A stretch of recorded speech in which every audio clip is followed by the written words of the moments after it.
Hi అండి, ఎలా ఉన్నారు? అందరూ బాగున్నారా? ఈరోజు అయితే నేను బెండకాయ పులుసు అయితే చేస్తున్నానండి. చాలా బాగుంది. యాక్చువల్గా నేను చాలా తక్కువ టైం అండి చేయడం, చాలా రేర్గా చేసుకుంటాను. మ్యాక్సిమం ఫ్రై చేసేస్తూ ఉంటాను. మా నలుగురికి సరిపోతుంది. బట్ చుట్టాలు ఎవరైనా వస్తే మాత్రం కంపల్సరీగా పులుసే పెడతాను. ఎందుకంటే ఆ బెండకాయలు కిలో తీసుకొని ఫ్రై చేసినా ఒక ముగ్గురు సరిపోతుందేమో, అంతే. అది రైస్తోనైతే అసలు సరిపోదులేండి. రోటీస్తో అయితే ఓకే, ఒక 3-4 మెంబర్స్ తినొచ్చు. అందుకని నేనైతే ఇంట్లో చుట్టాలు ఉన్నారు కదా, సరిపోదు అనేసి ఇలా పులుసులా చేస్తే సరిపోతుంది అనేసి అయితే పులుసులా చేసుకున్నానండి. మీలో ఎంతమంది బెండకాయని పులుసు చేస్తారు అని తెలుసో నాకు కామెంట్ చేసి చెప్పండి. నార్మల్గా అయితే నాకు తెలియదండి, బెండకాయ ఫ్రై చేస్తారనే తెలుసు. కానీ నేను కొన్ని ఛానల్ని ఫాలో అవుతాను, ఫుడ్ ఛానల్స్లో అండి, కుక్ చేసేవి. విస్మయ్ ఫుడ్ని అయితే నేను ఫాలో అవుతానులేండి. దాంట్లో చూసి అయితే చేస్తున్నాను. మీకు కూడా నచ్చి ఉంటే మాత్రం లైక్ చేయండి. అండ్ నేనైతే ఈ మధ్యన అసలు వీడియోసే పెట్టట్లేదండి. 4-5 డేస్ అయిపోతుంది. ఏంటంటే అసలు మంచి కంటెంట్ అంటూ ఉండట్లేదు. అండ్ ఎంత కష్టపడి వీడియోస్ చేసినా సరే అది కనీసం ముందుకు కూడా వెళ్ళట్లేదు. ప్రస్తుతం ఎలాంటివి వెళ్తున్నాయి తెలుసా అండి? వేరే వాళ్ళ యూట్యూబ్ని ట్రోల్ చేయడం, వేరే వాళ్ళని తప్పు పెట్టడం, అండ్ వాళ్ళ మీద వీళ్ళ మీద చెప్పుకోవడం, ఇలాంటివి వెళ్తున్నాయి తప్ప ఓన్ కంటెంట్తో పెట్టినవి అయితే ఏవి వెళ్ళట్లేదు.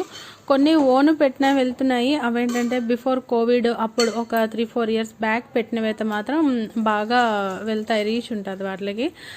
సో అందుకే అప్పుడప్పుడు అనిపిస్తుంది ఇంకా ఆపేదామా, యూట్యూబ్ చిరాకు వస్తుంది అనేసి.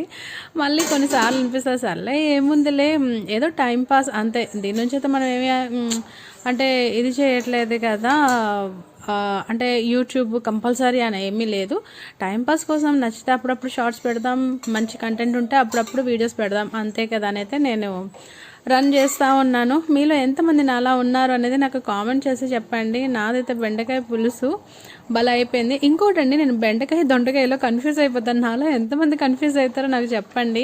బెండకాయ దొండకాయలో కన్ఫ్యూజ్ అవుతాను, 11-12లో కన్ఫ్యూజ్ అవుతాను, ఫ్రిడ్జ్ ఈ రెండిట్లు, మళ్ళీ కిచెను చికెను, ఇలా కన్ఫ్యూజ్ అవుతూ ఉంటానమాట. నాకు తెలిసి చాలామంది అయితే అవుతారులేండి. అండ్ ఏంటిది పలచగా ఉంది, ఇలా చూపిస్తుంది, బాగాలేదని అనుకోవద్దండి, చాలా బాగుంది. పులుసు అంటే పులుసు లాగానే ఉండాలి కదా. అండ్ దీంట్లో లాస్ట్లో శనగపిండి వేస్తాం కనుక నేను వేడివేడిగా మీకు చూపించాను కనుక అది పలచగా ఉంది. కొంచెం చల్లగా అయ్యాక తింటే మాత్రం చాలా ఎమ్మిగా ఉంటుందండి. అలానే మరి పల్చగా ఆపేయవద్దు, అన్నంకి జ్యూస్ అనేది పట్టాలి కదా. పైగా శనగపిండి కనుక ఒక 5 నిమిషాలు అయితే కుక్ అవనివ్వాలి.